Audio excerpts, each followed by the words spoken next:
es escuchar y debatir. Y eso es lo que espero de todos, de los panelistas y de ustedes. Aquellos de ustedes que sepan quién soy, saben perfectamente que no voy a tener ningún problema en echarles en cara que no estén cumpliendo con esas normas, ¿no? Lo que queremos al final es que todos salgamos habiendo aprendido algo, no habiendo ganado.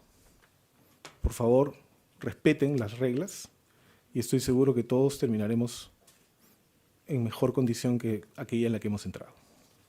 Rápidamente las reseñas de los 4 panelistas. El primero es Agustín Laje, egresado en Ciencia Política por la Universidad Católica de Córdoba, egresado del Center of Hemispheric Defense Studies de la National Defense University de Washington, D.C., como becario en el curso de Coordinación Interagencial y Combate al Terrorismo, autor de los libros Los mitos setentistas, Mentiras fundamentales sobre la década del 70, Plumas democráticas, Cuando el relato es una farsa, la respuesta a la mentira kirchnerista, y autor del libro negro de la nueva izquierda. Además, ha participado escribiendo capítulos en libros de autoría colectiva. Durante el año 2012 fue co-conductor del programa radial Contracorriente emitido en Radio Miami, Estados Unidos, y entre el 2012 y el 2015 fue jefe de redacción de la revista digital de política La Prensa Libre. Actualmente dirige el Centro de Estudios Libre, un think tank compuesto de jóvenes intelectuales por jóvenes intelectuales de las más diversas áreas de las ciencias sociales, cuya misión es difundir ideas de libertad y república en Córdoba. Ariana Lira ha completado estudios de Derecho en la Pontificia Universidad Católica del Perú. Actualmente es subdirectora periodística del diario digital Altavoz.p y columnista semanal en el diario Correo. Ha publicado investigaciones sobre políticas públicas, violencia contra la mujer y abuso sexual infantil.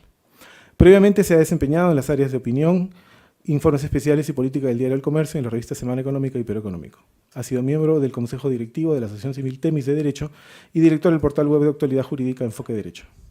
Asimismo, fue parte del staff de la reunión regional de la Sociedad Montpellier en Lima el 2015. Ha sido también asistente de docencia del curso de Análisis Económico del Derecho del profesor Enrique Gersi y ha participado en diversos coloquios liberales tales como Liberty Fund, Estado de Derecho según Hayek, Smith y Bastiat, Guatemala 2015, la Universidad de la Libertad, Caracas 2016 y la Universidad del Cato, CITEL 2017. Nicolás Márquez, escritor, ensayista, conferencista, columnista y analista político. Abogado por la Universidad Nacional de Mar del Plata.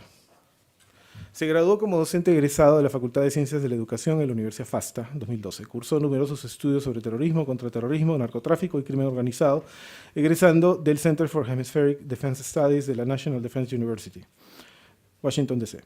En el 2016 publicó su último trabajo titulado El libro negro de la nueva izquierda, ideología de género o subversión cultural, en conjunto con Agustín Laje. Ha publicado 11 libros, el primero de ellos, La otra parte de la verdad, editado en 2014, se ha convertido en un clásico del revisionismo sobre los años 70, en el cual se denuncia todo accionar guerrillero y terrorista que asestó a la Argentina en aquellos años. Es director de la publicación digital Prensa Republicana. Finalmente, Pablo Sánchez, abogado en el estudio Gersi, egresado de la Universidad Católica Andrés Bello de Venezuela, MBA de la Escuela Europea de Dirección y Empresa y del Real Centro Universitario María Cristina El Escorial, adscrito a la Universidad Complutense de Madrid.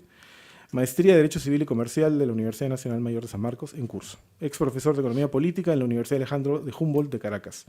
Asistente de cátedra de Enrique Gersi en Análisis Económico del Derecho de la PUC y de la Universidad de Lima. Discusión en la Montpellier Society, Lima 2015. Es director legal y financiero de Estudiantes por la Libertad de Venezuela. Presidente de la Asociación Todos Tenemos Derechos, que junto con el Instituto Político para la Libertad presentará una acción de inconstitucionalidad para que cualquier persona, sin importar su sexo u orientación sexual, pueda establecer una unión de hecho en el Perú. Muy bien, de acuerdo a lo acordado, si me disculpan la frase, comenzaremos con Agustín Laje, quien a partir del momento que recibe el micrófono tendrá 5 minutos para exponer su posición. Agustín.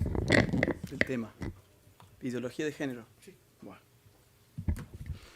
Buenas tardes a todos, gracias por estar hoy aquí, gracias a los que hicieron posible esto.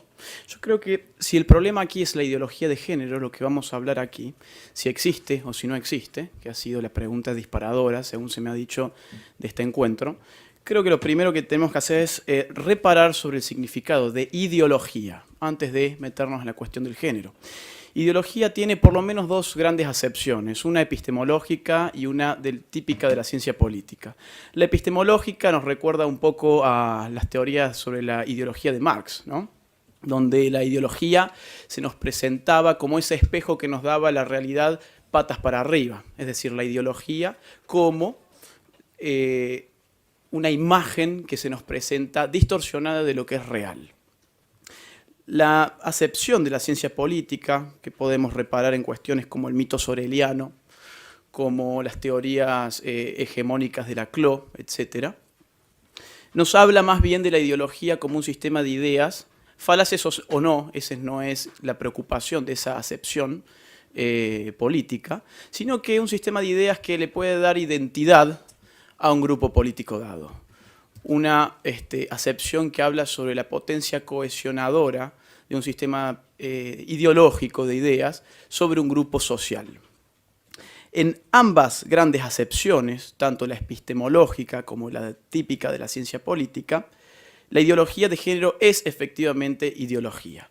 ¿En qué sentido? Primero que nada porque en la pretensión de explicar la realidad sexual del hombre, limitándonos a su realidad cultural, que es, como vamos a ver, lo que ha llevado a la instancia que hoy vivimos en la discusión de la ideología de género, esta va a contrapelo de lo que las ciencias duras nos afirman sobre la sexualidad humana. Lo primero que se le enseña a un médico en la facultad de medicina es a distinguir el cuerpo de la mujer y el cuerpo de un hombre. Un médico que no sepa eso no puede hacerse cargo del cuerpo humano. Entonces, la ideología de género, insisto, va a contrapelo de ciencias como la morfología, la anatomía, la fisiología, la neurología, las ciencias médicas y biológicas. Las ciencias que paradójicamente somos a las que recurrimos nosotros cada vez que nuestro cuerpo tiene alguna falla. Son las ciencias a las cuales estamos en deuda eterna con ellas por las expectativas de vida, por ejemplo, que hoy podemos tener y por el conocimiento del cuerpo humano que nos han legado. Esta ideología, ¿qué afirma? Afirma que la sexualidad está desarraigada de la naturaleza y que es una construcción cultural. Ustedes miran, bueno, en verdad no es tanto así. Leamos, si no a las feministas de la tercera ola, leamos, por empezar, a Simone de Beauvoir en Segundo Sexo, no se nace mujer, llega aún a serlo, la frase que se inmortalizó. ¿Qué es lo que supone? Que una mujer cuando viene al mundo no es mujer hasta que no la hace. ¿Quién la hace? Un sistema cultural. Monique Wittig, cuando dice la mujer no existe, claro, no existe como dato natural, es la construcción de un sistema que la hace ser mujer. Y el último grito de la moda, lo que es ideología de género, Judith Butler, el género en disputa, el libro del año 90, dirá, en verdad el sexo siempre fue género. Si el sexo es el aspecto natural de la sexualidad y el género es el aspecto cultural de la sexualidad, afirmar que en verdad el sexo siempre fue género es dejar toda la explicación de la sexualidad al dato cultural. Hay casos que me gustaría bajar en términos empíricos de cómo opera esta ideología de género y cómo en este intento por contrariar la realidad vemos las consecuencias que se encarnan en una petición al Estado, a la coerción, para hacernos presos de la ideología de género. No hay ideología de género sin Estado. Esto tiene que quedar claro. Voy a poner algunos casos recientes. Hace 2 semanas, en Inglaterra, llegó una mujer que fantasea ser hombre, un transexual, a una clínica con una panza de este tamaño. Cuando los médicos le dijeron, señora, usted va a ser madre, ella dijo, ¿cómo? Si yo soy hombre, yo me autopercibo como hombre. Ahí había una ideología y al mismo tiempo había una realidad. ¿Cuál fue el fin de la historia? Hoy los médicos en Inglaterra no pueden decir la palabra mamá, papá, hombre y mujer. Hay varios casos más, ahora se me van a pasar porque me quedan solamente 15 segundos, los voy a seguir luego. Pero lo que me intenta fijar es que esta ideología no puede existir si no es a través del poder coercitivo del Estado y los liberales no están viendo esto arraigados en su economicismo eterno. Muchas gracias, Agustín, por cumplir con el tiempo. Pasamos a Ariana. Aló. Bueno, buenas tardes a todos. Primero que nada, agradecer a Agustín y Nicolás por venir y aprecio mucho que no se haya censurado este evento. De verdad que me parece muy bien que lo estemos llevando a cabo. Bien rápido, me parece que Agustín ha hecho una breve reseña de lo que él define como ideología de género en su libro, más ha olvidado una conclusión o digamos una premisa en realidad bajo la que él escribe, que es que esta ideología en realidad nace con la nueva izquierda, digamos, como una extrapolación de la dialéctica marxista de lucha de clases para volverla una dialéctica de lucha de sexos y luego de una lucha entre homosexuales y heterosexuales, ¿no? Y todo esto con el fin de acabar con el sistema capitalista, ¿no? Lo que dice es que como la lucha de clases ya no funciona, de hecho ha fracasado, el neomarxismo lo que busca es terminar con el capitalismo a través de esta lucha cultural, digamos, ¿no? Entonces, primero que nada, existe la ideología de género como respuesta, no solo como respuesta, Agustín, sino como lo que pienso yo y creo que Pablo también, es que no. No, por lo menos en los términos que Agustín los plantea. No como una causa, la causa LGTBI y la causa feminista no son un pensamiento único organizado que tiene una agenda cuyo fin es destruir el sistema capitalista a través de la dialéctica o de la lucha de sexos o la lucha de orientaciones sexuales, ¿no? Ojo, existe, es cierto, el marxismo cultural. Eso no lo podemos negar, que es un sector que tiene efectivamente una agenda que utiliza la causa LGTBI o feminista con fines políticos económicos, como ocurre con todo movimiento. Sin embargo, la abrumadora mayoría de personas que luchan por la causa LGTBI y por las causas feministas no les interesa el sistema económico o no les interesa qué va a pasar con el capitalismo. Lo único que les interesa es que se reconozcan sus derechos y que tengan libertad. Segundo, acerca de la referencia que hizo Agustín de Simone de Beauvoir, creo que la definición, o digamos, es un poco reduccionista decir que se ha eliminado la ciencia, digamos, el componente sexual, por decir que uno no nace mujer, sino que se hace mujer. Lo que quiso decir de Beauvoir, y creo que todo el mundo lo sabe, es cuando dice que uno se hace mujer, es que esto es una construcción sobre qué significa ser mujer culturalmente, cuáles son los roles que se le impone a una mujer culturalmente, ¿no? Que creo que acá todos lo sabemos, o sea, vemos acá todas las piernas depiladas, ¿no? Vemos acá las mujeres con sostén, creo que no es muy difícil, y otros roles un poco más agresivos y bueno, ¿no? O sea, yo creo que Beauvoir no ha querido decir que no importa qué genitales tengas o no, sino cuáles son los roles que se te imponen por los genitales que tienes entre las piernas. Segundo, ¿existe en el Perú la ideología de género? Porque ese es el tema que está en boga acá, ¿no? Si en el currículo escolar existe la ideología de género. En el currículo escolar, y ustedes lo pueden comprobar, está en la página del Minedu, no existe ni dialéctica ni lucha de sexos, no se habla de pedofilia, que es algo que se habla en el libro de Agustín y de Nicolás, y mucho menos habla con acabar con el capitalismo. De hecho, este es un gobierno de derecha. De hecho, cito en la página 22 del currículo, este enfoque se relaciona principalmente con los principios de inclusión, equidad, calidad e igualdad de género, y en ningún momento se habla de lucha de sexos entre hombres y mujeres. De hecho, lo que yo creo que ocurre con los ejemplos que Agustín ha puesto y que seguro después va a continuar poniendo es una falacia de generalización apresurada, que es tomar muchos casos aislados de autoras o militantes que plantean disparates como asesinar hombres o lesbianizar el mundo como una lucha LGTBI, cuando en realidad esta no es la lucha que nosotros estamos siguiendo, ¿no? Curiosamente, esta lucha contra los roles, también se defienden los roles que son impuestos a los hombres por la sociedad. Se defiende mucho que los hombres sean obligados a no llorar, a ser machitos, a comportarse de determinada manera, por lo cual yo encuentro, de hecho, una complicidad, no una lucha entre hombres y mujeres en la lucha feminista y LGTBI.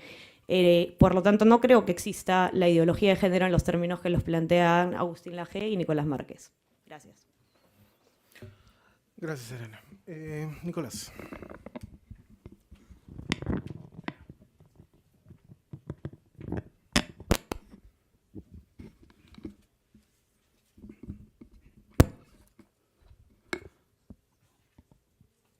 Usted me avisa cuando falte un minuto, por favor. Bueno, muy buenas tardes a todos y también agradezco a los contertulios que están aquí polemizando con nosotros y agradezco mucho al doctor Quintanilla que ha tenido la valentía y la fortaleza de resistir los embates de las organizaciones de izquierda, que ahora me acabo de enterar no tienen nada que ver con los grupos LGTB, pero que estaban inmensamente preocupadísimos con que desenmascaremos en este debate la ideología de género. Me llamó mucho la atención, yo que siempre soy tan amante de la cultura peruana, el espíritu de debate. En Argentina por primera vez hubo un debate presidencial en la última elección, Macri contra Scioli, 2015, la última vez y la única que hubo en Argentina. Yo vi por internet el debate de Vargas Llosa con Fujimori, el de Alan García con Ollanta. Es decir, la cultura del debate es algo que siempre me encantó del Perú. Lamentablemente acá se vio trastabillado permanentemente a la fuerza con panelistas que iban y venían, cambio de reglas y cambio de contraparte. No sabíamos hasta el último momento con quién íbamos a competir, o mejor dicho, a polemizar. Pero de todos modos celebro que se haya hecho. Ahora, si la ideología de género no existe, no habría necesidad de debatir sobre lo que no existe. Ustedes no estarían acá tratando de dilucidar aquello que no existe. Y no es un problema peruano, es un problema mundial. Es un problema que padecemos en Argentina en grado mucho más avanzado que en el Perú, que se padece en Estados Unidos, que se padece en toda Europa. Es cierto que la ideología de género por sí, en cuanto careta de la nueva izquierda, no va a acabar con el capitalismo. Lo que nosotros decimos en el libro es que es una de las caretas que tiene la nueva izquierda para generar nuevos conflictos y adaptar la dialéctica histórica del materialismo a nuevas dialécticas de microconflictos sociales. De manera tal que nosotros analizamos una de las caretas que tiene la nueva izquierda para acabar con el capitalismo. Podríamos enumerar muchas otras, pero no es el tema del debate. El debate acá es la ideología de género. Por eso el peligro que tiene la ideología de género es el que le cabe a la ideología de género. Pero la nueva izquierda tiene muchos otros frentes de batalla donde se ha reconvertido a sí misma. Desconozco si las militantes LGBT y los militantes de ideología de género todos están consustanciados con realizar una revolución comunista. Estimo que no, porque creo que son utilizados, y ellos son militantes involuntarios de sectores que les inyectan un veneno ideológico y los mandan a la militancia, y ellos son teledirigidos por cabezas superiores que efectivamente están enrolados en el comunismo. Y si el comunismo no tiene nada que ver con la ideología de género, me gustaría saber por qué todos los ideólogos de género, prácticamente sin excepción, han sido comunistas declarados y confesos. Se mencionó a Simone de Beauvoir, que era maoísta, Sartre, que era el esposo de ella, que era marxista, el padre fundador del movimiento LGBT norteamericano, Harry Hay, afiliado al Partido Comunista, Herbert Marcuse, afiliado al Partido Comunista, Wilhelm Reich, afiliado al Partido Comunista. Hace falta decir que la Escuela de Frankfurt fue una cabeza del marxismo del siglo XX, o por ejemplo, una vuelta de tuerca que tiene mucho que ver con la ideología de género y que es un poco el patriarca doctrinal de la progresía contemporánea, Michel Foucault, afiliado al Partido Comunista en 1953. Y todos los ideólogos del género contemporáneo, sin excepción, y en todo caso, si hay alguna excepción, me gustaría conocerla, porque con Agustín hemos repasado la inmensa mayoría de todos los ideólogos del género, todos inequívocamente están enrolados en la misma causa ideológica y creen que este es uno de los tantos mecanismos para forjar la revolución. No el único, por eso reducir a la ideología de género como un peligro comunista revolucionario, eso está aclarado en el libro muchas veces. Son muchos los frentes de batalla que la izquierda pone, se reinventa. Lo que pasa es que la ideología de género tiene un problema para nosotros mucho más grave, que ¿cuál es? Que la izquierda histórica se presentaba más o menos tal cual es. Esta se presenta como con un banderín y con una propaganda lingüística, discursiva y simbólica de liberación, pero detrás de eso se esconde la opresión. Agustín puso un solo ejemplo por cuestiones de espacio. Podemos estar toda la noche citando ejemplos de cómo la ideología de género se convierte en una suerte de dictadura invisible en la cual todos aquellos que no nos sentimos representados por esa agenda, tarde o temprano, por la vía del poder fáctico o del poder legal, nos tenemos que subordinar y someter a esa ideología. No sé si me queda tiempo o cómo vengo. Tengo un minuto más. Miren, voy a ser menos erudito que Agustín. La ideología y volviendo al tema central de este espacio, que no quise referirme demasiado, en todo caso porque adhiero a lo que dijo Agustín, y por algo escribimos el libro juntos, sería redundante. Pero la ideología es un conjunto de ideas. Como tal, la ideología de género es una ideología porque es un conjunto de ideas. Que algunos sientan que la palabra ideología es peyorativa, bueno, ellos le llaman perspectiva de género, que es un punto de vista, es un enfoque, no deja de ser un conjunto de ideas. Sabemos de qué estamos hablando de lo mismo, llámenle ideología o llámenle X. Creo que la discusión de fondo es, ¿este conjunto de ideas es bueno o es malo? Bueno, mi opinión, cualquiera la puede anticipar, creo que es algo sumamente negativo para nosotros, para la sociedad. Esa es una reflexión final que contesta la pregunta o el interrogante de si la ideología de género es o no una ideología. Pero quise decir todo lo anterior porque con esto solo, con un minuto me alcanzaba para responder, creo yo, ese ítem. Gracias.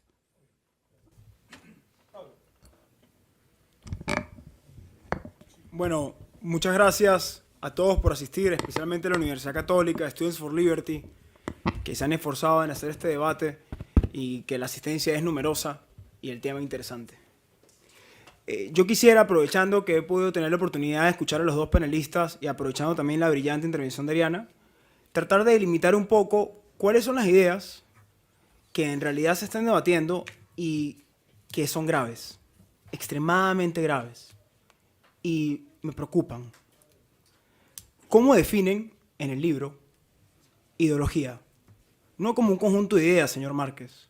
Un conjunto de ideas también es un concepto. Un conjunto de ideas es básicamente también una idea. Por lo tanto, decir que una ideología es un conjunto de ideas peca de impreciso e irresponsable desde cierto punto de vista académico. ¿Cómo define ideología el libro? Y paso a leerlo explícitamente. Ideología: pensamiento único organizado con agenda. Es decir, todas aquellas personas que pidan la igualdad ante la ley tienen un pensamiento único con agenda. Una agenda, a parecer de los escritores que hoy se encuentran del lado derecho de esta mesa, una agenda para destruir al capitalismo, para destruir al mercado, para destruir a la familia. Esa es la agenda de todos aquellos que lo que piden es igualdad ante la ley. Evidentemente no se trata de una ideología de género vista desde esos términos. Lo que ocurre acá, como dice Ariana, es lo que ya se le ha dicho varias veces en otros países a ellos también. Es una falacia a la generalización. Y me voy a valer de una fuente que ahora sí tiene muchos filtros. ¿Y cómo se define la falacia de la generalización apresurada? No voy a utilizar definiciones de Chaim Perelman o definiciones de otros retóricos que se han dedicado única y exclusivamente a estudiar las falacias. Me voy a valer de una explicación extremadamente válida que encontré en Wikipedia. ¿Qué dice Wikipedia sobre la generalización apresurada? Es inferir una conclusión general a partir de una prueba insuficiente. Es decir, agarrar la excepción y convertirla de una forma completamente ilógica, irracional, sin sentido, convertir la excepción en la regla. Entonces, lo que dice el libro es, bueno, todas las personas que tienen una agenda marxista, una agenda intervencionista, una agenda que quiere deliberadamente destruir el capitalismo y también están de acuerdo con la igualdad de derechos, ese es un grupo mínimo. Yo me atrevería a decir que es menos del 1%. El resto, todo el resto de las personas, lo único que reclaman, y lo mismo que reclamamos los que a mí me gusta pensar somos los amantes y defensores de la libertad en el mundo, lo único que reclamamos es igualdad ante la ley. Eso no es querer destruir el mercado, eso no es una agenda. Lo maravilloso de la comunidad LGTB es que reúne varias agendas. Y yo por eso la felicito y por eso promuevo y considero que la comunidad LGTB, como cualquier comunidad que se agrupa como minoría para reclamar igualdad ante la ley, es fantástico.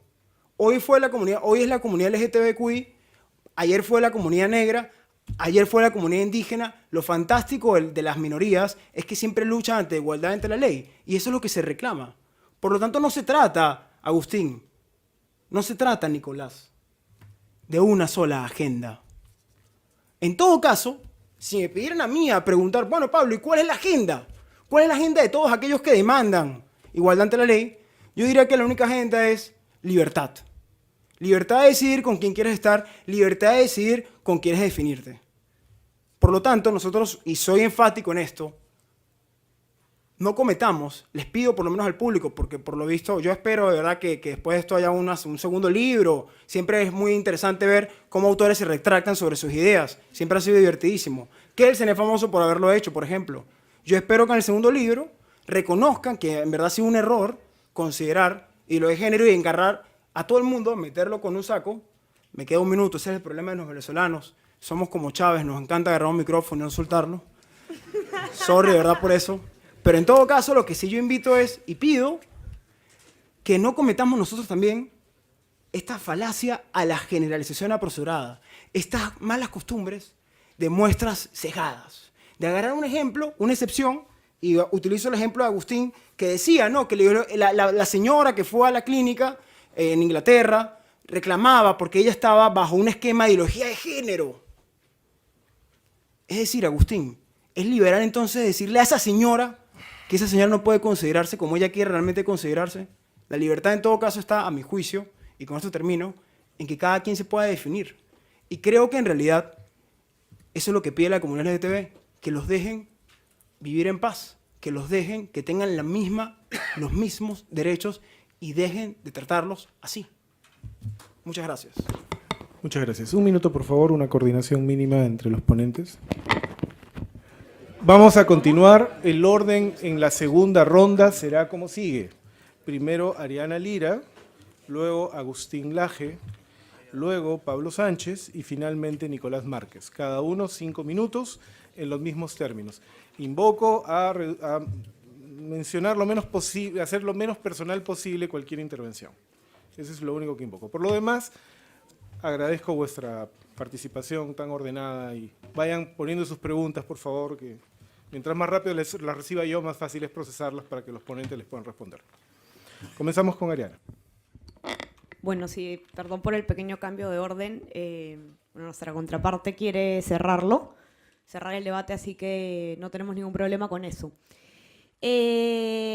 Decía la contraparte, no estoy segura si es que fue Nicolás o Agustín, que son marxistas maoístas, las autoras de las luchas, digamos, de las causas LGTBI feministas, ¿no? Me sorprende mucho, de verdad que de Nicolás no, pero de Agustín Laje, un reconocido ex liberal, diría yo, no sé si es que continúa él considerándose liberal, que se olvide de tantos liberales y personas defensoras del libre mercado como son McCloskey, Rothbard, por Dios, el padre del anarcocapitalismo, Ian Vázquez del Cato Institute, liberales peruanos como Gersi, Bullard, Federico Salazar. Todos han defendido las causas feministas y los derechos LGTBI. ¿Por qué? De nuevo, porque para la gran abrumadora mayoría, el espectro económico no tiene nada que ver. Acá estamos hablando de un tema de libertad. Y sí, existen muchísimos ejemplos, muchísimos autores, muchísimos militantes que tienen una agenda política económica, que tienen una agenda de lucha de sexos, pero esto nuevamente, como decía Pablo, es una generalización, ¿no? Lo que yo creo es que Agustín se ha creído un poco el cuento, no lo digo en el mal sentido, sino que él ha entendido que esta lucha es una lucha exclusiva del marxismo, ¿no? A mí personalmente, que no soy marxista y muchos lo saben, no me importa si mañana el marxismo quiere luchar algo, ya sea por estrategia política o no, con lo que yo coincido, ¿no? Uno tiene principios, uno tiene convicciones, y no importa qué espectro político-económico tengan detrás, ¿no? Yo creo en la libertad, yo creo que las personas LGTBI, yo creo en las causas feministas, y eso no me hace a mí marxista, no me hace a mí seguir ninguna ideología de género. ¿Qué pasa? Las luchas, y es lo que no ha entendido la contraparte, no se monopolizan. Las ideas no se monopolizan. Basta con ver la portada del libro que ha escrito la contraparte. No sé si todos la han visto, pero es una bandera gay con el Che Guevara encima, con la boca pintada. Es decir, si tú defiendes la causa gay, eres el Che Guevara. Un homofóbico declarado, además, ¿no? Aquel que está creando dialéctica, aquel que está creando lucha, Son Lajes y Márquez, ¿no? O sea, de hecho, basta con ver el salto lógico en una simple portada de libro, ¿no? Sobre el heteropatriarcado capitalista, ¿no? O sea, yo sigo diciendo, ¿qué tienen que ver temas económicos con esto? Ok, hay gente que tiene esta agenda. Yo misma tenía una discusión con un militante de la comunidad LGTBI que me dijo que yo no tenía derecho a defender a la comunidad LGTBI por ser una persona pro libre mercado, ¿no? O sea, esta persona está de acuerdo con Agustín Laje, ¿no? O sea, Agustín Laje ha caído en la trampa de que la lucha por la libertad es un monopolio del marxismo. Y me da pena, Agustín, que te dejes robar las luchas. Disculpa, lo retiro. Me da pena que en general haya gente que crea en la libertad que se deje robar las luchas, ¿no? En cuanto al tema de la destrucción de la familia tradicional que supuestamente busca la ideología de género, porque según sostienen los autores, la familia tradicional heterosexual es el sostén del capitalismo. Yo creo que otra vez estamos con la generalización apresurada, ¿no? Yéndonos con autoras que se van a disparates como ese, ¿no? Acá que buscamos lo que queremos la libertad. Buscamos que haya el tipo de familia que a cada quien le dé la gana. Si a mí me provoca tener una familia, casarme con una mujer, tener hijos, no tener hijos, el concepto de familia tradicional no es un concepto único. Nosotros defendemos los conceptos de familia infinitos que pueden existir y la manera de organizarnos que nos dé la gana. Si es que el señor Agustín Laje cree que debería existir solamente un único modelo de familia, en realidad eso a mí me suena más marxista que liberal, ¿no? Me suena un poquito más autoritario. En fin, lo que yo creo es que si varias de las propuestas de la lucha del LGTBI o del feminismo se aceptaran mañana habrían personas más libres que hoy. Y yo creo que eso es más importante que entramparse en discusiones teóricas, en discusiones ideológicas, sino que lo que interesa en realidad es la libertad. Y creo que Agustín ha tenido una lucha tan fuerte con el marxismo que ha puesto su antiizquierdismo por encima de su pro-libertad, ¿no? Y repito, la lucha económica acá es una minoría. Nosotros lo que queremos es libertad y que cada quien pueda ser reconocido con la igualdad de derechos. Nada más. Muchas gracias. Muy bien. Agustín. Bueno, parece que esto más que un intercambio sobre ideología de género es un intercambio sobre Agustín Laje. Agradezco mucho, sin embargo, tu énfasis y tu interés por mi persona. Mira, yo te diría un par de cosas. Número uno, hay que releer a Rothbard y no un solo Rothbard. Tenés que leer al último Rothbard engañado por la New Left. Y ustedes se parecen bastante a esa New Left que le sacó gente a Rothbard. Y después incluso Rothbard, en uno de sus últimos años, hace un modelo psicológico que bien encaja con ustedes. Te lo sugiero que lo leas, te puedes ver frente a un espejo hermoso. En Mises, lean a Mises nuevamente, lean a Mises sobre la familia y sobre su concepción natural del sexo, ¿sí? Porque él en el año 22 ya advierte y ya ve que el socialismo va a tomar estas banderas, desnaturalizando la naturaleza sexual. Y eso está completamente explícito allí. Pueden leer también a Herbert Marcuse, que habla de liberación y a quien Hayek le va a responder con libertad, que no es exactamente lo mismo. Ustedes no están hablando de libertad en términos austríacos, sino de liberación sin darse cuenta, haciéndole el juego a la escuela de Frankfurt. Yo cuando estoy hablando sobre casos, no hablo de casos aislados que estoy tomando por aquí o por allá. Son realmente muchos casos. Me quedé sin tiempo hace un rato para poder hablar sobre el tema. En Suecia tenemos un partido de izquierda que está pidiendo una ley para obligar a los hombres a orinar de sentados. A mí eso no me parece para nada liberal. De hecho, yo creo que si hay alguien antiliberal en esta mesa, en todo caso serán ustedes. Que no pueden ver cómo el Estado se quiere meter incluso en el retrete. en Estados Unidos tenemos casos de pasteleros que no han querido hacer una torta para bodas homosexuales y en Colorado el Estado lo obligó, sin embargo, a hacerla en calidad de esclavo y en Oregon les pusieron una multa de $130.000. En Francia, en ciertos pueblos, se ha prohibido la palabra mademoiselle, señorita, porque vendría a ser una violencia de género porque no existe señorito. Y esto viene a exponer el Estado civil. En el País Vasco se está pidiendo que se elimine, que se prohíbe el fútbol en las escuelas porque territorializa con criterios de género el espacio recreativo. Hace muy poco tuvimos en España el caso de Asteoir, donde se le prohibió la circulación a un autobús porque a ciertas comunidades no les gustaron lo que ese autobús tenía inscripto. Hay muchos países de Europa donde es el Estado el que empieza a financiar esa fantasía del cambio de sexo. El sexo no es algo que se cambie.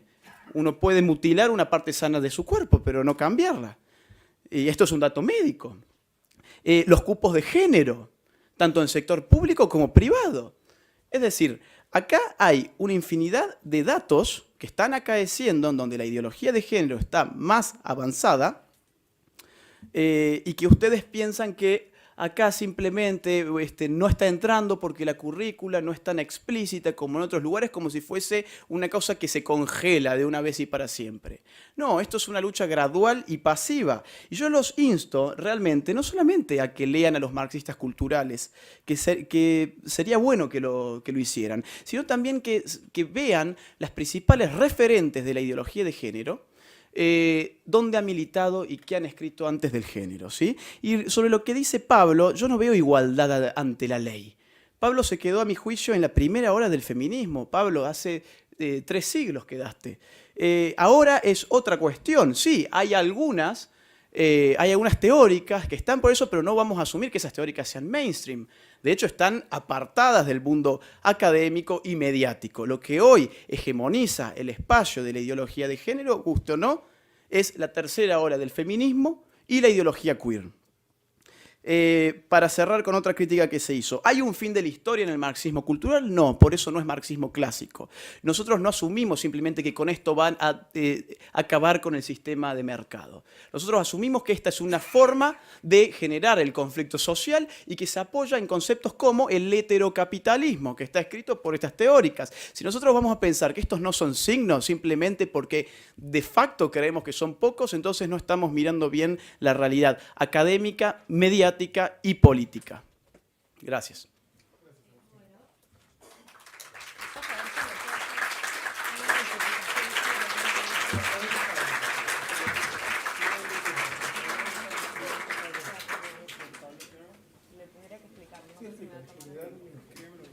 Que se está equivocando si nosotros estamos...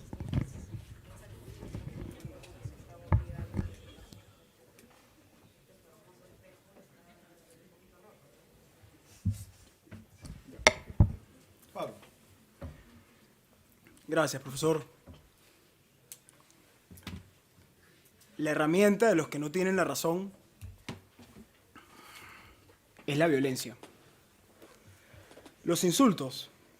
De hecho, los discursos de odio siempre están disfrazados de un grano, de una cantidad de insultos viscerales que son lejanos a la razón, que es lo que uno espera cuando uno revisa un libro o un artículo académico. ¿Por qué digo esto? Me voy a valer, con el permiso de la audiencia y con el permiso del moderador, leer una breve parte del libro. Y pido, por favor, que cuando lo escuchen, cambien la palabra homosexual por negro, por indígena, por lo que ustedes quieran, por cualquier minoría que se les venga al cerebro, y me dirán si en realidad esto es realmente un ensayo académico o en realidad es un exordio de odio.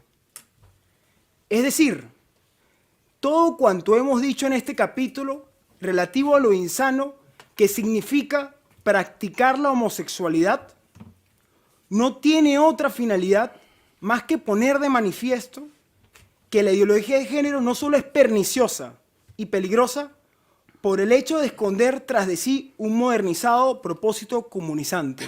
Es decir, todos los gays tienen un propósito comunizante, sino porque además el instrumento usado para su embosada imposición política es objetivamente dañino para quienes son incentivados a practicarlo. ¿Practicar qué? Es decir, los homosexuales. Sigo y me valgo de leer otro párrafo y pido con esto que lo piensen un minuto. Pero respecto puntualmente al matrimonio entre homosexuales, esto es un tema muy debatido acá, muy en boga en el Perú. Hay varias alternativas y se han planteado 1001 iniciativas legislativas sobre este tema.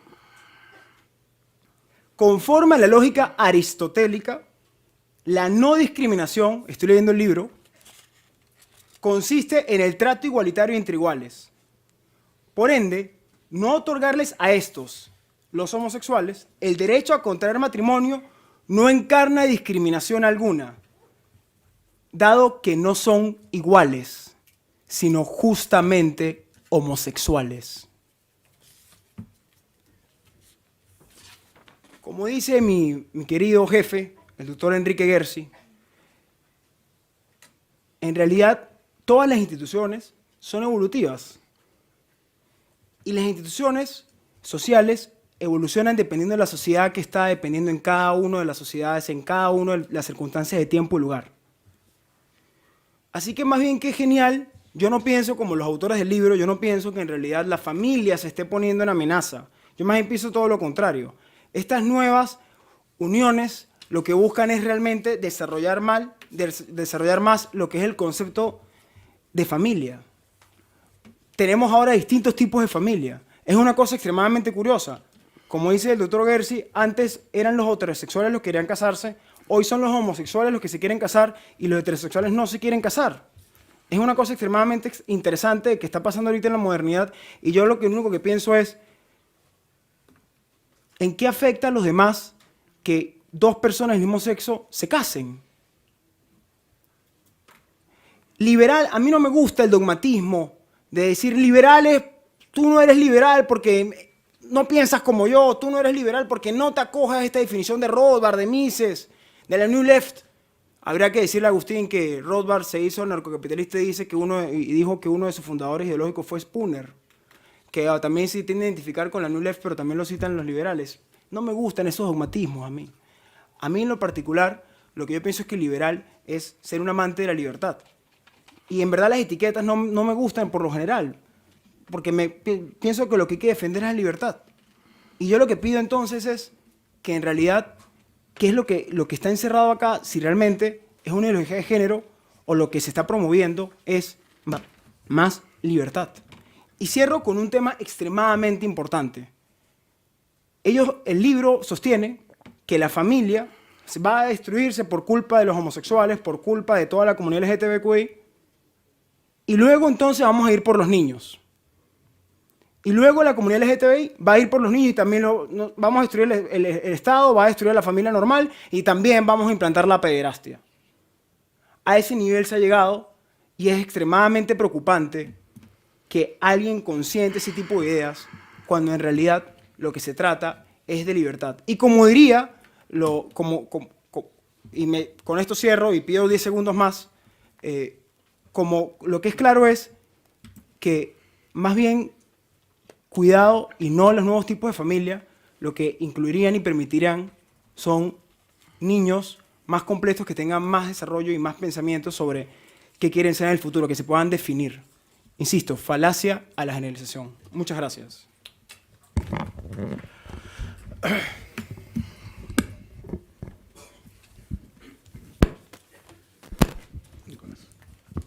Muy bien.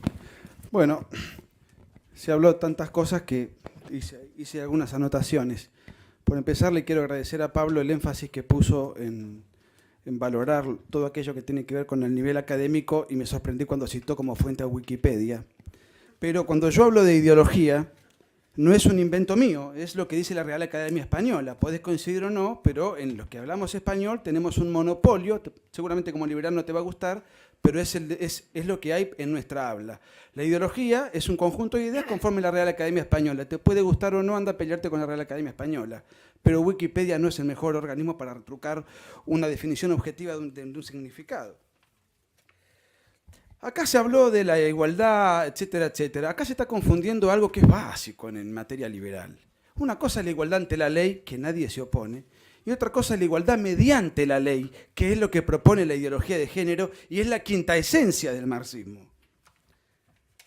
Se la pasaron diciendo que lo que nosotros acusamos como LGBT, como movimientos de ideología de género emparentados con la izquierda son la excepción. Tengo todo el listado de ideólogos de género, son todos comunistas. Pedí que me nombren al revés, una excepción de quien no lo sea, hasta ahora no lo pudieron hacer. Se mencionó también, no mezclemos las palabras, negro, indígena, LGBT, esto, etcétera, etcétera. Textual palabra dice Foucault en la microfísica del poder. Tenemos que alentar los derechos de los negros, de los indígenas y de los LGBT, teledirigidos obviamente para la causa de Foucault. Pero lo que pasa es que los militantes no lo saben. Textuales palabras que dice Foucault en la microfísica del poder. Por eso, uno de los principales voceros, ideólogos de la Escuela de Frankfurt, Herbert Marcuse, que los liberales deberían leer, no tienen que leerse tanto a sí mismos. Por eso después desconocen tantos asuntos.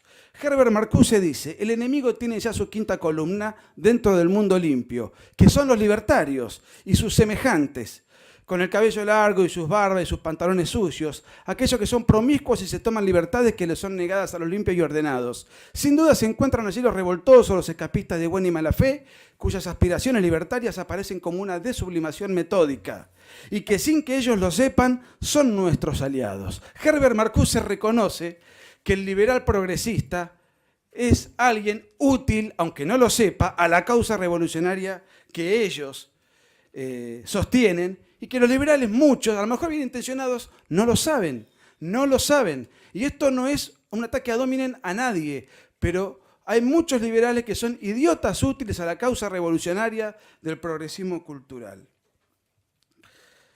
Respecto de lo que Pablo citó, lo escribí yo en el libro, dijo, reemplácenlo por negro. Cuando yo digo que lo homosexual, que la práctica homosexual es insana, lo que él no dijo o no leyó, o si lo leyó, obró en mala fe, porque otra cosa no me queda, es que hay un capítulo posterior donde yo explico por qué es insana la práctica homosexual. Pero no lo explico yo. Yo transcribo los informes de la ONU, del Ministerio de Salud de Estados Unidos, del Ministerio de Salud de Canadá, del Ministerio de Salud de Inglaterra, del Ministerio de Salud de Argentina, del Ministerio de Salud de España. Desafortunadamente, un homosexual tiene 700 veces más propensión al suicidio, enfermedades que se contagian por todo concepto. Tengo 10 páginas, ¿quieren que las lea? No me alcanzan los 5 minutos. Están en el libro. En conclusión, un homosexual por su práctica, desafortunadamente y con mucho dolor, vive 25 años menos promedio en el mundo occidental. ¿Qué es una práctica insana? No es una chicana, es un dato objetivo certificado y confirmado por todos los ministerios de salud del primer mundo, empezando por los informes del CDC de los Estados Unidos de América. Sacar eso como un salpicadito aislado de una página, realmente, junto con las citas a Wikipedia, envilece el debate y es una pena, porque es muy propio de lo que hacía la televisión kirchnerista que nosotros hemos padecido. Sacaba 3 o 4 frases fuera de contexto, las guionaba un locutor y te ridiculizaban en público. No, señores, y además hay otra cosa. Nosotros no vinimos a discutir el libro, porque vamos a hacer 3 presentaciones del libro, están las entradas agotadas, tenemos presentaciones varias, venimos a discutir la ideología de género. Un libro tiene 300 páginas y debe ser leído con seriedad. Nosotros venimos a discutir la ideología de género y no frases sueltas, recortadas y acomodadas de manera panfletaria para tratar de dejar mal parado a un eventual contertulio, cuando nosotros en ningún momento le hemos tratado de faltar el respeto, a pesar de todas las idas y venidas que hemos tenido que soportar y cambios de esquema y de contertulios en el debate que hoy nos ocupa.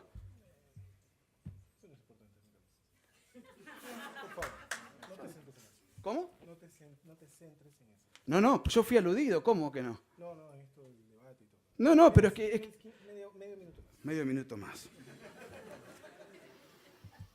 Quiero decir una cosa. Se confunde la señorita cuando dice, no, acá los chicos no saben porque el Che Guevara era... Yo tengo 3 biografías escritas sobre el Che Guevara, algo manejo sobre el Che Guevara.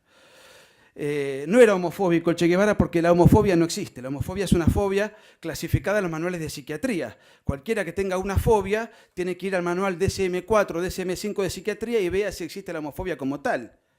Lo que el Che Guevara sostenía dentro de su imbecilidad mental es que el homosexual no se concebía con el nuevo hombre revolucionario y por ende había que castigarlo en campos de trabajo en la península de Guanacabibes. Eso era, por otra parte, el marxismo clásico lo adoptó en China, lo adoptó en la Unión Soviética y lo adoptó en la dictadura de Cuba. Por eso el libro es el libro negro de la nueva izquierda, porque la nueva izquierda no opera así. Los militantes LGBT van en una mano con la banderita multicolor y en la otra mano con el Che Guevara. Entonces, caricaturizando esa paradoja, es que nosotros hicimos esa tapa del libro. No porque no conozcamos quién fue el Che Guevara, que si querés podemos conversar con todo gusto y estamos dispuestos a debatir quién fue el Che Guevara, que algo sé. Gracias. No, por favor.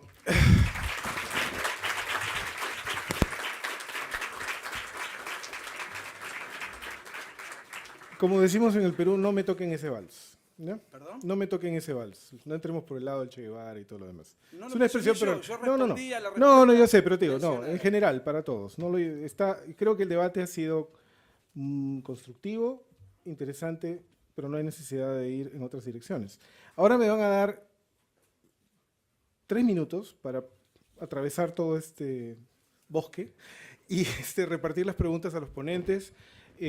Agradezco muchísimo, como dice Nicolás, a los contertulios, no es como lo decimos acá, pero me gusta, debo decirlo, por un debate que ha sido interesante y que ha mantenido las formas que solicitamos se mantuviesen.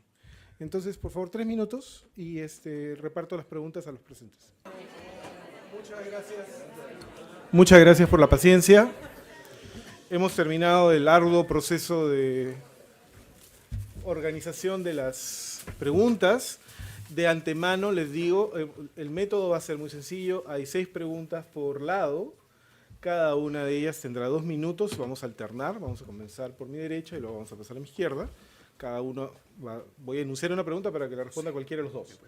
El punto, y esto es una cuestión bien importante, por favor, es que no todas las preguntas se pueden procesar. Algunas son repetitivas, hay varias que son muy iguales, y entonces la formulación no necesariamente va a ser exactamente la que han hecho, pero se ha tratado de ser lo más equitativo posible, ¿de acuerdo? Y hay algunas que simplemente no han sido aceptadas por los ponentes, lo cual está con tertulios, lo cual es absolutamente válido también. Sienten que no tienen una respuesta para eso y entonces no han aceptado la pregunta.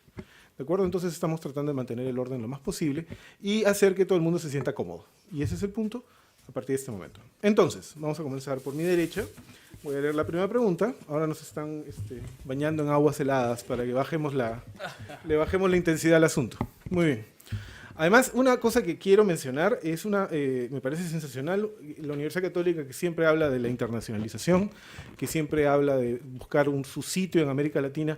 Personalmente me encanta la noción de que hay aquí gente de los dos extremos de nuestro continente, ¿no? de la patria grande, y siempre el placer de hablar, quejarnos y hasta maltratarnos verbalmente en el mismo idioma, ¿no? Enriquece nuestra posibilidad de ser latinoamericanos. Entonces eso me parece muy simpático. Quería mencionar eso para además bajar la temperatura de todo.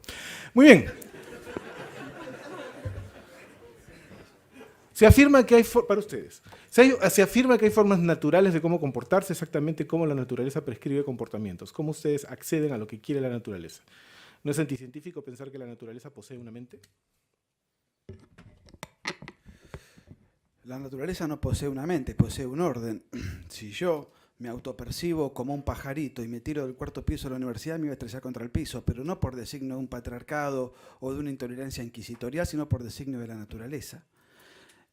Hay un orden natural, esto está claro, sino que alguno de los que descrean del orden natural se tire del 4º piso autopercibiéndose como un cóndor a ver cómo le va. Es muy sencillo, digamos, decía Aristóteles que al que pregunta lo obvio no hay que explicarle sino castigarle, pero de todas maneras nosotros liberales que somos explicamos hasta lo obvio. Lo que quería comentar es lo siguiente: el orden es la recta disposición de las cosas según su fin, y lo natural es aquello que nos es dado. O sea que el orden natural es la recta disposición de las cosas según su fin, es la recta disposición de las cosas según su fin conforme a aquello que nos ha sido dado. ¿Y por qué nosotros comemos por la boca y no por la oreja? Hagan el esfuerzo y el trabajo de comer por la oreja. Además de no alimentarse, además de no alimentarse, van a tener un dolor de oído. ¿Por qué razón? ¿Qué capricho tiene el oído? ¿Cuál es el impedimento? Es sencillamente hay una constitución natural de cada uno de nuestros órganos, de nuestro cuerpo, de nuestra biología, de nuestra psicología, de nuestra morfología, de nuestra anatomía, que nos dispone a que nuestro diseño tenga una finalidad. Por supuesto que podemos apartarnos de esa finalidad. Por supuesto que podemos elegir otras alternativas. Hay gente, y esto se llama coprofagia, que elige en lugar de comer alimentos, comer materia fecal. Y esto existe. Y esto es dañino. Lo puede hacer, tiene la libertad de hacerlo. Le respetamos plenamente la libertad de hacerlo. Lamentablemente las consecuencias de violentar el orden natural las va a pagar esa persona con su salud. Pero existe un orden natural y es a eso a lo que nos referimos, ¿no es cierto? A aquello que nos ha sido dado y a la recta disposición de las cosas según su fin. Gracias. Siguiente pregunta para la contraparte, como lo puso la persona que le envió. ¿Es acaso el último argumento del que cada uno se defina como se sienta, incluso en contra de su naturaleza física, biológica, neural? ¿Subjetividad completa?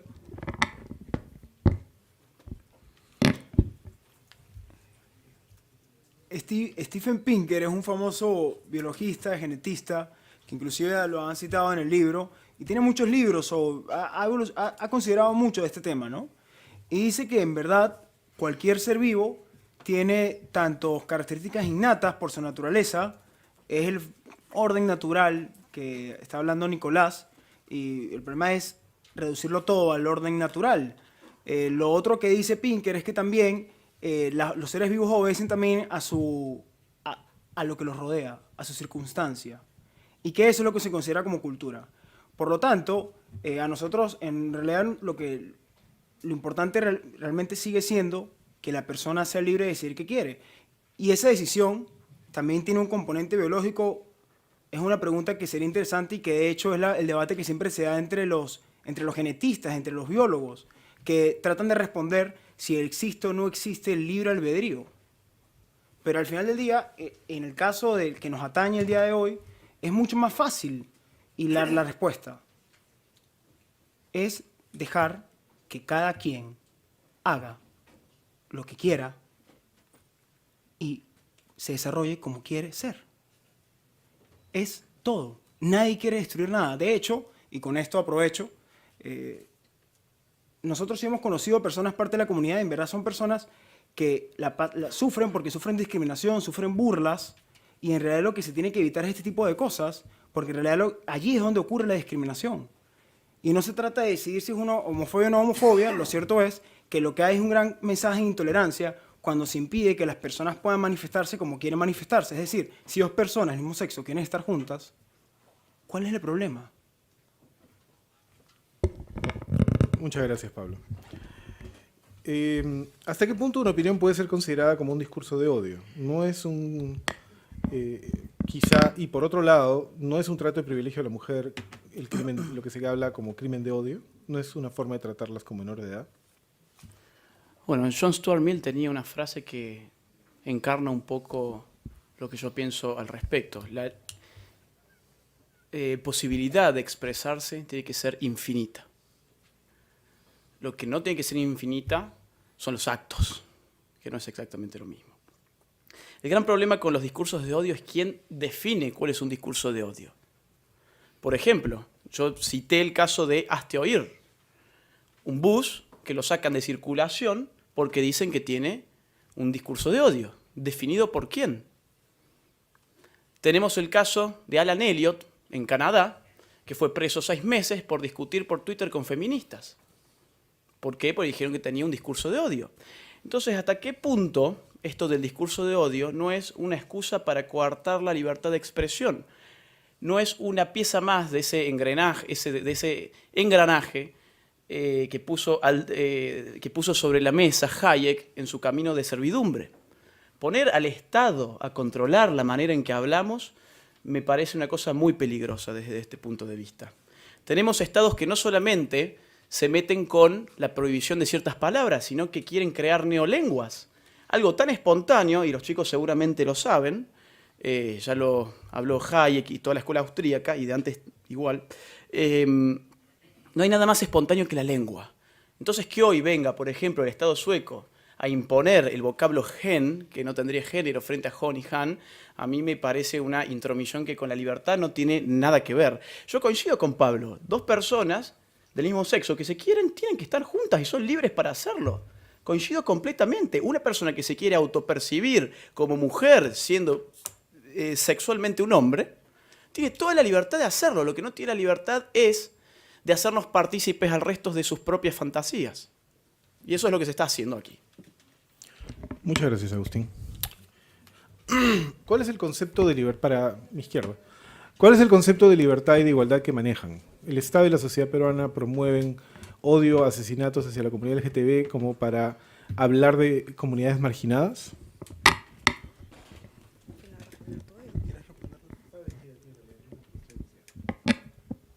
Sí, o sea, si me la podría repetir porque no la entendí muy bien, por favor. ¿Cuál es el concepto de libertad y de igualdad que maneja? El Estado y la sociedad peruana promueven odio, asesinatos hacia la comunidad LGTB como para hablar de comunidades marginadas. Bueno, el concepto de libertad e igualdad que manejamos Pablo y yo en realidad es bastante simple, ¿no?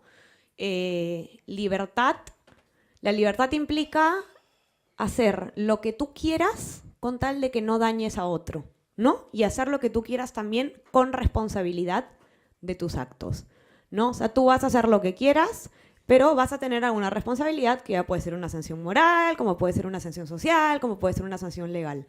Y, bueno, libertad de hacer, como digo, lo que te dé la gana sin que eso afecte a nadie más. Y nuestro concepto de igualdad es un concepto de igualdad ante la ley, por supuesto. Ahora bien, ¿qué pasa? Ocurre mucho, y eso creo que es innegable y no creo que nadie en este auditorio pueda decir lo contrario, es que en la vida real ocurre mucho que la igualdad legal no se cumple en la realidad, ¿no? Creo que preguntaban si el Estado promovía o políticas de odio contra la comunidad LGTBI, creo que iba por ahí la pregunta. No creo que el Estado promueva asesinatos, etcétera, hacia la comunidad LGTBI para nada, en realidad. Me parece una pregunta bien rara. Si es que son comunidades marginadas, por supuesto que creo que son comunidades marginadas, ¿no? No solamente porque la contraparte decía que, bueno, los homosexuales se morían a los 25 años o no sé qué tanto, pero ¿por qué se mueren? Porque están expuestos a una sociedad homofóbica, porque son asesinados muchas veces por el hecho de ser homosexuales. No es que se mueran necesariamente por SIDA todo el tiempo, como la contraparte hace énfasis una y otra vez en el libro. Por supuesto que creo que es una población marginada porque no tienen los mismos derechos que tenemos las demás personas, ¿no? Entonces creo que esa es no sé si es que se entendió bien la pregunta, ¿no? Pero eso es lo que creo. No se promueven asesinatos desde el Estado de la sociedad peruana. Sí, existen personas que promueven, de hecho, un cura hace poco ha mandado a matar lesbianas, ¿no? Pero no creo que exista del Estado de ninguna manera una persecución a la comunidad LGTBI ni nada por el estilo, ¿no? Vamos a pedirle al decano que compre otro micrófono la próxima vez para antes que se vaya. Si la homofobia se calificaría entonces, por ejemplo, es un poco difícil, no se entiende muy bien la letra, disculpen. ¿La calificaría entonces, por ejemplo, los crímenes de odio a la comunidad LGTB? Bueno, ahí habla esa pregunta de crímenes de odio y discursos de odio, según... Sí. Bueno, digamos, el fetiche propagandístico de los intolerantes cuando hacen alusión al discurso de odio es exactamente el mismo que hacía el castrismo cuando reformó el habla oficial en Cuba cuando hablaba de los discursos contrarrevolucionarios.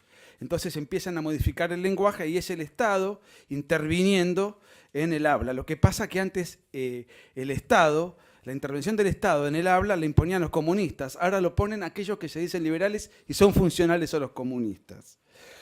Respecto de los crímenes de odio, quiero comentarle a la señorita unos datos que son de su propio país, no son de mi país. Entre el año 2013 y el año 2016, una organización de izquierda, por supuesto, como PromSex, denunció que hubo 38 homosexuales asesinados y dice, crímenes de odio, homofobia, todo el fetiche lingüístico propagandístico propio de la extrema izquierda y aceptado críticamente por el centrismo liberal bien pensante. ¿Qué dice Promsex? 38 homosexuales fueron asesinados, crímenes de odio, homofobia, etc. Luego advertimos que de esos 38, 20 fueron asesinados por su pareja.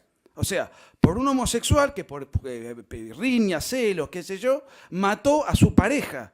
O sea que ahí no existe homofobia de ninguna característica ni ninguna motivación de matar a alguien por el mero hecho de tener una sexualidad distinta. Que por otra parte, el asesino tiene la misma sexualidad de la víctima. O sea, pareciera ser una homofobia intestina en el mismo seno de la comunidad. Los 18 crímenes restantes denunciados por Promsex son robos azarosos, como puede padecer cualquiera en un hecho callejero donde es muerto. No hay una sola evidencia de los 38 casos, de los cuales 20 fue asesinado confirmadamente, o sea, más de la mitad, por un victimario homosexual. En los otros 18 hubo hechos fortuitos. En el año 2015, en Perú, datos oficiales del Estado, murieron 2.550 personas. Si Promsex, que se encarga de ver la sexualidad de la víctima, registró 38 en 4 años y hubo 2.500 peruanos asesinados en el año 2015, estamos en condiciones de afirmar, conforme la lógica de nuestros contertulios, en que en Perú se vive la heterofobia. Porque la inmensa mayoría de los 2.500 asesinados eran heterosexuales. Esto de arrogarse la potestad de saber la motivación del asesino es otra intromisión del Estado en el fuero íntimo de un victimario cualquiera sea, que además riñe con todas las estadísticas oficiales del Estado peruano y las que emitió la organización LGBT Promsex. Para mi izquierda. Considerando que la OMS ha declarado la transexualidad como una enfermedad mental y que los transexuales tienen una de las tasas de suicidio más altas del mundo, ¿cómo podría este sector servir de tutores familiares? Bueno, quisiéramos responder esa pregunta haciendo la precisión que la OMS ya ha anunciado que va a eliminar el capítulo exactamente de sexos, de enfermedades de sexo, enfermedades de género. Lo van a eliminar de su manual. Entonces, en realidad, más bien aplaudimos a la OMS por hacerse eco y finalmente reconocer una igualdad entre todas las personas, independientemente de su orientación sexual. Más bien que bueno que la OMS no tenga este tipo de taras mentales. Y por otro lado, vale la pena destacar que la OMS eliminó la homosexualidad hace 26 años. Insisto, lo que está sucediendo con la comunidad LGTB es lo mismo que ha sucedido con todas las minorías que siguen reclamando igualdad ante la ley. Y sorry si soy tan insistente y tan repetitivo, pero es que es una lucha que lo que busca es igualdad ante la ley. Cuando he tenido la oportunidad de ir a las marchas, cuando he tenido la oportunidad de escucharlos directamente a los líderes de la comunidad, lo que exigen es igualdad ante la ley, que los traten como iguales. Y esta definición que yo leí en el libro de igualdad ante la ley, igualdad mediante la ley, esa definición no es una definición solamente creada por ellos, porque en realidad, lo han dicho un montón de veces ya, en realidad la igualdad ante la ley lo que busca es que cualquier persona pueda desarrollarse libremente y habrá una discriminación cuando una persona, por lo que sea, va a estar impedida de acceder a lo mismo que accede a otra persona. Finalmente, con esto, quisiera recordar que en realidad lo que sucede es, y vuelvo a leer lo mismo, según los que están a la derecha, la ideología es el pensamiento único organizado con agenda. Yo no creo que haya un pensamiento único organizado con agenda de los transexuales, de las lesbianas, de los homosexuales. Más bien lo que creo es que la otra parte, si tiene una ideología y un discurso de odio, cuya agenda es destruir a todas aquellas personas que tienen una orientación sexual hacia su mismo sexo. La ideología está allá. Gracias. Para mi derecha. ¿Cuál es la diferencia entre la igualdad ante la ley y la igualdad mediante la ley? La única condición para ser iguales es ser humanos. ¿Para ustedes los homosexuales no son seres humanos?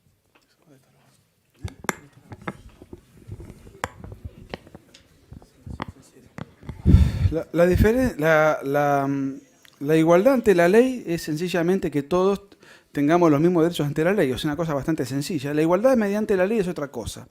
Por ejemplo, si yo, que soy un varón, tengo los mismos derechos de un varón. Ahora, por ejemplo, en Argentina, si yo me autopercibo como mujer, a pesar de no ser mujer, se produce la igualdad mediante la ley. O sea, la ley fabrica que yo soy mujer, aunque no lo sea, y yo me puedo jubilar 5 años antes que un varón. Esos artificios, este ejemplo doméstico, pone en manifiesto lo que es la igualdad mediante la ley. Vamos a poner un ejemplo liberal para contemporizar con los amigos. Si el señor gana 10 y yo gano 5, y los dos estamos amparados en un mismo régimen legal, con los mismos derechos de ganar y vender los dos cada uno botellas de agua mineral, y él gana 10 y yo gano 5, la igualdad mediante la ley es, mediante la ley, que es una igualdad socialista, con la cual no comparto, y no es técnicamente una igualdad, es que yo le saque 2,5 a él por medio del Estado y me sea dado a mí, y los dos ganamos 7,5. O sea, la igualdad ante la ley es, todos tenemos un marco jurídico para desarrollar nuestras potencialidades. Después, cuánto llega uno, cuánto llega el otro, es otra historia. Y finalmente quiero decir lo siguiente. La discriminación, o sea, tampoco se puede incurrir en el fetiche demagógico de que todos tenemos los mismos derechos, porque no es exactamente así, y voy a poner un ejemplo extremo. Todos tenemos los mismos derechos ante la ley, tenemos igualdad ante la ley cuando tenemos las mismas condiciones. Por ejemplo, ¿tiene un ciego derecho a reclamarle al Estado un carnet de conducir? No. Desafortunadamente el Estado le puede negar el carnet de conducir, porque no es un igual, y esto no es peyorativo. Tiene que tener el trato dignísimo en todos los órdenes. No puede manejar. No puede manejar y sería un acto de igualitarismo demagógico darle un automóvil a un ciego. No puede conducir. Entonces, quiero señalar esto, que nadie está en contra, y además en ningún momento nadie está en contra de que cada uno elija la vida afectivo-sexual que le plazca. En el libro está dicho repetidas veces, y vuelvo al libro a pesar de que el debate no es por el libro, pero se han fanatizado con el libro. Nosotros en todo momento sostenemos y subrayamos el derecho a que cada uno tenga la plena libertad para llevar adelante su vida afectivo-sexual que le plazca en el marco de la intimidad. Eso no quiere decir que peticione derechos que la naturaleza le niega. Por ejemplo, un ciego, la naturaleza le niega reclamarle al Estado el carnet de conducir. Y eso no le quita dignidad, es sentido común. Gracias. Para mi izquierda. ¿Por qué excluyen la legalización de la pedofilia como una de las medidas que podría desembocar, en la que podría desembocar la libertad de elección? ¿No es la libertad lo que se propone?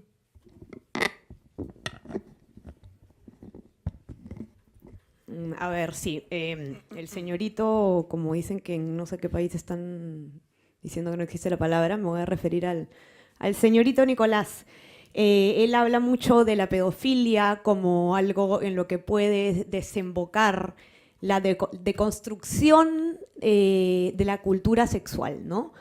Él dice, si todo lo sexual, si la premisa de la ideología de género es que todo lo sexual es una construcción cultural, por lo tanto el tabú de la pedofilia también lo es, y por lo tanto podríamos deconstruirlo y terminar en pedofilia.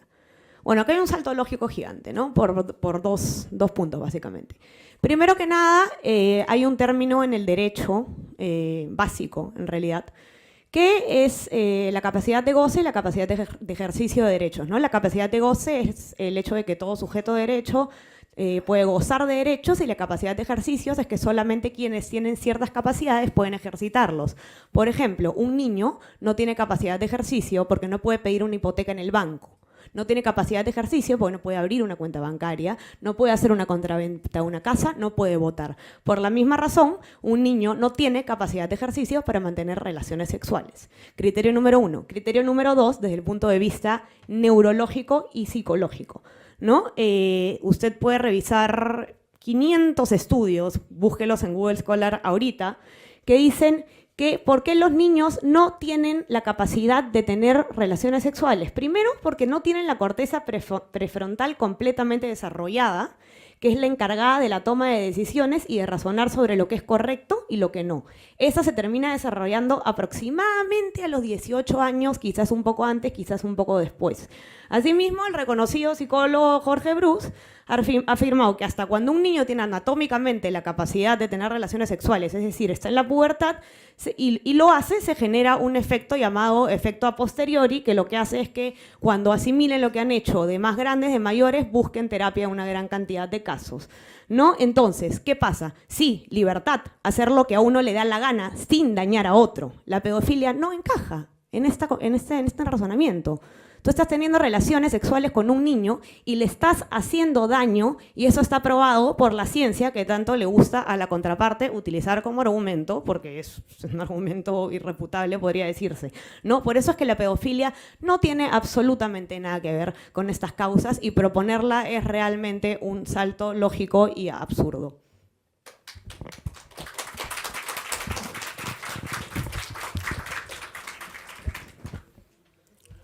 Última pregunta para mi derecha. ¿Podría profundizar en el tema en que es de lo que están vinculando con el neomarxismo cultural y activismo de género? ¿Qué medios usan para estas difusiones? Bueno, marxismo cultural o neomarxismo es el resultado de la crisis histórica, filosófica del marxismo clásico, que se encarna sobre todo en el pensamiento de Antonio Gramsci y de la Escuela de Frankfurt, que pasa de la lucha de clases a la lucha cultural, que es la de este tipo. Ellos están viendo, sobre todo en los años 50 y 60, desde Estados Unidos, que el obrero ya no les responde más y que ha sido absorbido por la burguesía. Entonces, cuando dicen tenemos que empezar a buscar nuevos sujetos de la revolución. Es una extrema síntesis. Pero hablando sobre la pedofilia, que es algo que ha surgido y que tiene que ver con esto, a mí la verdad me llama la atención que en nuestra contraparte no haya leído ni a Shulamit Firestone, ni a Hawke, ni a Kate Millett, en fin, muchas teóricas que no somos los señoritos los que afirmamos eso, son feministas de la tercera ola, que afirman que luego de la revolución del feminismo seremos tan libres sexualmente que incluso los niños podrán consentir, Simone de Beauvoir, bueno, que los niños serán tan libres de consentir las relaciones con los adultos en la medida en que sus órganos sexuales tengan cierto tamaño para que no se lastimen por el tamaño del miembro del adulto. Y todo esto, que parece muy teórico, ya se está haciendo carne. En Holanda nació un partido pedófilo que esgrime exactamente lo mismo que los ideólogos del género. La NAMBLA, fíjense, ustedes pueden ingresar, busquen NAMBLA por Google, fíjense los textos, los marcos teóricos que utilizan, y son todos estos. En Alemania, en Holanda, el feminismo ha sacado solicitadas en favor de grupos pedófilos. En Argentina, Jorge Corsi, quien elaboró las leyes de género, se les encontró videos teniendo relaciones sexuales con menores, y el tipo desde la cárcel dijo: todos estos cambios sexuales de acá a 10 años van a hacer que lo que yo hice, y por lo cual yo estoy ahora preso, sea normal. Es decir, esto no es algo que yo digo. De hecho, para mí también es completamente antinatural y aberrante la pedofilia, sin lugar a duda. Pero si nosotros deconstruimos la sexualidad afirmando que es simplemente un constructo de la cultura, ¿dónde quedan los límites para la sexualidad? Tenemos otro tipo de casos, la zoofilia, que se legalizó en Canadá, ahora en Suecia se está pidiendo la legalización de la necrofilia, es decir, el sexo con los muertos, o incluso el incesto, que es el sexo con los familiares próximos. Insisto, lean la otra parte. A mí me encanta Ayn Rand, Hayek, Mises, etc. Y son mi marco teórico. Pero si nos quedamos en eso, podemos ser quinta columnista, como afirmó Herbert Marcuse.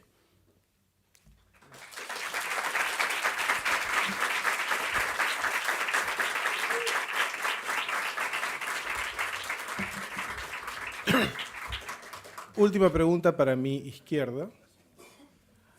Si es que aceptan, ¿cómo ustedes trazan la diferencia entre los que promueven la causa de manera limpia y los que sí son marxistas? Pues si tanto apelan a la libertad para mantener su postura, ¿por qué no dejan libertad a los que piensan distintos?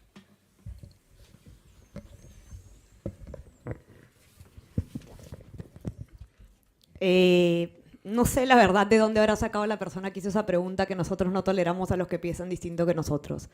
De hecho, yo no iba a participar en este debate, a mí se me invitó porque se cayó un ponente, y cuando la FEPUC sacó un comunicado diciendo que se debería vetar este evento por un discurso del odio, yo activamente en redes sociales rechacé el comunicado de la FEPUC, porque yo estoy absolutamente en contra de cualquier tipo de censura.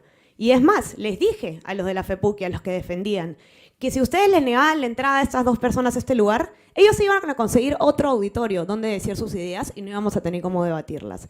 Yo estoy absolutamente en desacuerdo con cualquier tipo de censura, sea la idea que sea, y totalmente de acuerdo con Agustín en que definir qué cosa es un discurso de odio y qué cosa no es algo sumamente peligroso. La persona que ha hecho esa pregunta definitivamente está hablando con un prejuicio que no sé bien de dónde lo ha sacado. Yo acá defiendo absolutamente el derecho que tienen Agustín y Nicolás de estar sentados hablando, si no, no estaría sentada acá hablando con ellos, no tiene ningún sentido, ¿no? Quería hacer una última precisión, bueno, yo la verdad es que comparto mucho la preocupación por la pedofilia que tiene el señor Nicolás. Le quiero pedir por favor que tenga después más cuidado con las organizaciones que los están invitando a Perú porque están ligadas a un movimiento cuya cúpula fue acusada de abuso sexual a mayores llamada el Sodalicio de Vida Cristiana. Entonces deberían ser un poco más coherentes. Gracias.